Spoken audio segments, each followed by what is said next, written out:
Мен келдім мынау өмірге, Маңғыстаудың жерінде.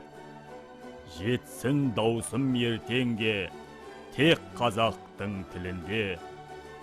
Ел алдында шабытпен, оқыдым өлең көркемдеп, халқымның асыл мұрасы болашаққа жетсе деп. Өнерің өнер болмайды, жүрсең тек жай талап қып. Өнерге керек шын талант, жүретін халқы мақтан қып. Шын талант болу оңай ма? Барыңды сен де саларсың, сағынада патша боп, өмірде құр қаларсың. Өкінбен бірақ мен оған, дүниенің ойлап кемдігін, биіктен ғана көрінсем, халқымның ақтап сенімін.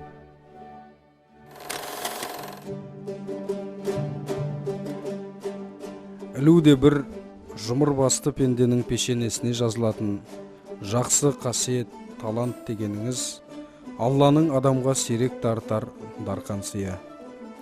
Осынау асыл қазына, қымбат құбылыстың құнын түсірмей, сар алтындай сүзіп келе жатқан сөз зергерлерінің қағазға қаттаған, көкірекке сақтаған дүниелерін дүйім жұртқа дәріптеп, әспеттеуге арында барында салып, өмір атты ұлы ұстаздық сабақ алып жүрген жүйріктердің бірі Нұрболат Нұрдәулетов.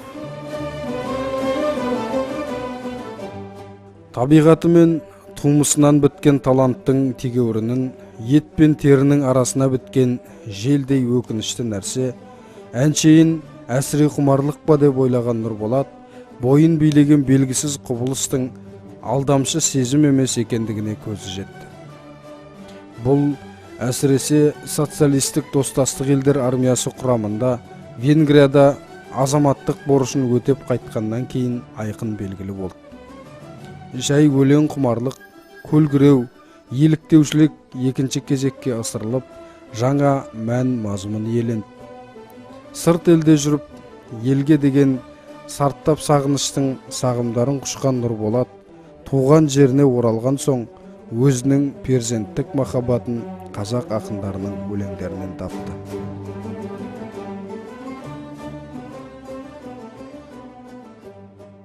Маңғыстау халық театрымен жүрген уақытта, сапарда болмайтын болса, концерттік бағдарламамен жүрген уақытта Нұрболаттың біздің араларымызға қосылып, өлең оқып, жақсы талғамы бар өлең сөз оқушы ретінде оның бір жақсы талғамы бар жігіт деп есептедім мен. Нұрболат осы анау марқұм Аязхан Ермановтан кейін, марқұм Сайқым Еділхановтан кейін бірде-бір түбекте десем артық болмас. Ең алғаш рет осы тұңғыш көркемсөз оқудың шебері атанды. Адам таңғаларлығы біздер бір үш шумақ өлеңді зорға жаттап жүргенде, бұның басында компьютерінден яғни айтқанда үлкен классик ақындардың, ұлы ақындардың өлеңдері түгелдей жатқа біледі. Әсіресе Мұқағали Мақатаев, Ғафу Қайырбеков, Төлеген Айбергенов, тіпті Қашағанның Топан дейтін шығармасында көркемсөзге аударып оқыды. Ұлтпенен бірге көшірді, адамның алды жатқанда, көзіға батқанда, терезеден... Жақсы жырға жаны жасарып, балаша қуанады. Өміршең өлеңге өлердей ғашықтығын жасырмайды. Онсыз өзін олқы сезінеді. Өлеңсіз өмірден безінеді. Өлеңмен оянып, өлеңменен көзіледі. Ол үшін үнемі ізденеді. Құдайға шүкір, іздегенін тауып жүр. Алға қарай аялсыз шауып жүр. 1987 жылы мен 40 жасқа толғанда аудан әкімшілігі өзіңді өзің күніңді көр, біз іштеңе жасай алмаймыз деп, сол Нұрболат бар, марқұм Мейрамбек бар, екеуі маған осы түгелдей ауыл аймақты аралап, маған көмекші болып, яғни қазіргі тілмен айтқанда спонсор болып, 87 жылы менің шығармамды Қосбұлақ мәдениет үйінде 40 жылдығымды тұңғыш рет жасады. Содан кейін 97 жылы 50 жасымда бүткіл ауылды аралап, концертімізді қойып, шығармашылық кешімді өткізуге мұрындық болды екеуі. Екеуі бірдей атсалысты. Міне осының азаматтық жолы, өзінің досқа деген берілгендігі осыдан көруге болады. Нұрболат барлық уақытта да ізденімпаздықта жүреді. Өзі мысалы музыкант емес, жақсы актер, жақсы шебер орындаушы, өлең оқушы болғанмен, музыка жөнінде мысалы келіп, сәке мынау ән новыйдан шыққан, жақсы, жаңадан шыққан ән екен, осыны балдарға үйретейік деп келіп, өзіме Қосбұлақтағы мысалы, мынау клубтың кезінде ұйытқысы болып, осы Қосбұлақтан небір жақсы талантты жігіттер шықты. Оның көбі мысалы тіпті алдыңғы қатарларда республикаға белгілі болды.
Қосбұлақ мәдениет үйі қайтадан ашылды. Сол уақыттың ішінде клуб үйінің ешқандай терезесі, ешқандай есігі білінбестен сақталып қалды. Міне күні бүгінге дейін оған әлі жөндеуде жүргізілген жоқ.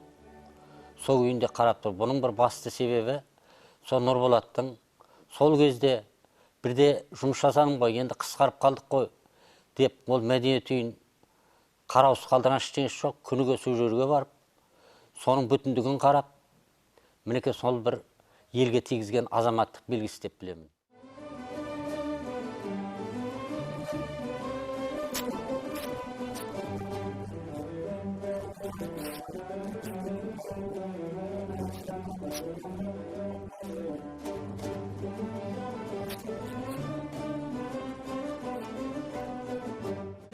Абылайхан монологы орындайтын Маңғыстау ауданы халық театрының мүшесі Нұрболат Нұрдәулетов. Ау қалайық, қалайық, Алатауда ағарыс, Сарыарқада жанарыс, Еділ жайық бегарыс. Қазаққа біткен шартарап, одан арғы алталаш, одан да арғы ағайын, жар шашамын құлағас. Талауға сөр малың бар, таласқа сөр жерің бар. Тағдырдан талқы көп көріп, талықсып атқан елің бар. Есесі кетер ұлың бар, етегін шашар қызың бар. Өзігі тесік үйің бар, іргесі ашық түрің бар. Қайраңдаған қайықтай, қалтақтаған күйің бар. Көремісің әлеумет? Көреміз, көргенде қандай. Сол күйіңді білетін, сорлы санап күлетін, сыртыңнан тұзақ құратын жалақтаған жауың бар.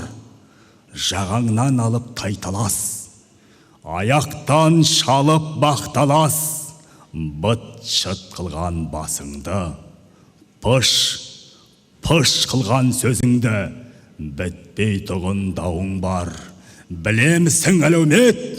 Білеміз, білгенде қандай. Сол дауыңды тыймасаң, айылыңды жимасаң, жаманның жолын кеспесең, жақсыңа тізгін қимасаң, тілекке тілек қоспасаң, көптен теңдік ала алмас, аздан елдік көре алмас. Аяқтыға жол болар, азулыға жем болар, кер заманға кезігіп, боларсың тіпті бұған зар. Сеземісің әлеумет? Сеземіз, сезгенде қандай. Теңдіктің кезі теңселме, еркіндік жолы егесті, бақыттың жолы бәсеке, ырыстың жолы бейнетті, азаттық жолы азапты. Төземісің әлеумет? Төземіз, төзгенде қандай. Төссең егер әлеумет, зорлықты жеңер ынтымақ, қорлықты жеңер ар намыс, шығарар тардан тәуекел, тәуекелге бел байлап, қазақтың қайсар намыса болмасын деп қара жер, жойқын жаудың жолында жойылмасын деп қайран ел. Азаттықтың қамы үшін, болашақтың бағы үшін ұлы жорық бастаймын. Айналайын әлеумет, бастай алмасам маған серт, қостай алмасаң саған серт. Қазақтың қайран даласын жағасы жайлау ел қылам. Қара сирақ баласын басқалармен тең қылам. Кеткен кегін қайтарып, іргесін тыныш, төрін кең, мерейін биік, бағын зор, ырысын шалқар, көл қылам. Осы жолда әлеумет, тайсалар болсам маған серт, тайқып кетсең саған серт. Еремісің әлеумет? Ереміз, ергенде қандай. Серттесең. Ендеше қалқым, атқа қон, туыңды ұста, тарт алға. Құдайым бізді бастасын, арманы биік, ақ жолға. Бола көр, Алла жар, Алла жар. Алла жар, Аллин.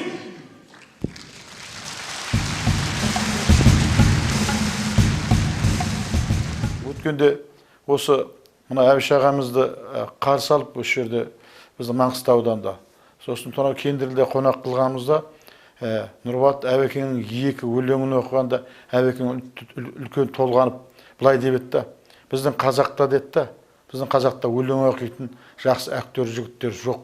Мен мына Нұрболат ініме риза болғандығым, сондай осындай өнер біздің Маңғыстауда бар екендігін Нұрболат өлтірмей, өштірмей алып келе жатқандығы деп, сосын үлкен батасын беріп еді.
Oyundan кетпейін деп, осы оқыстан өзі, арадың өзі қорған өді күліп отырады.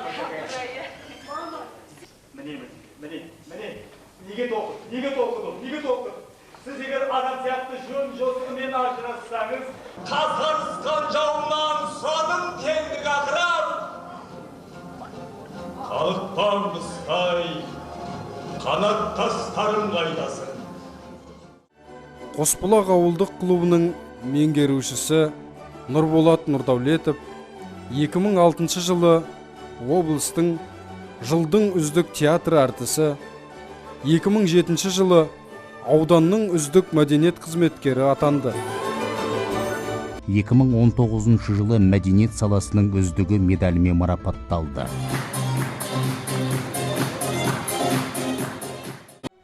жарқыраған жұлдызың болмасам да, мен білемін бір күні сөнерімді. Өмір деген қысқа ғой, өнер мәңгі. Көрсетейін ел жұртқа өнерімді.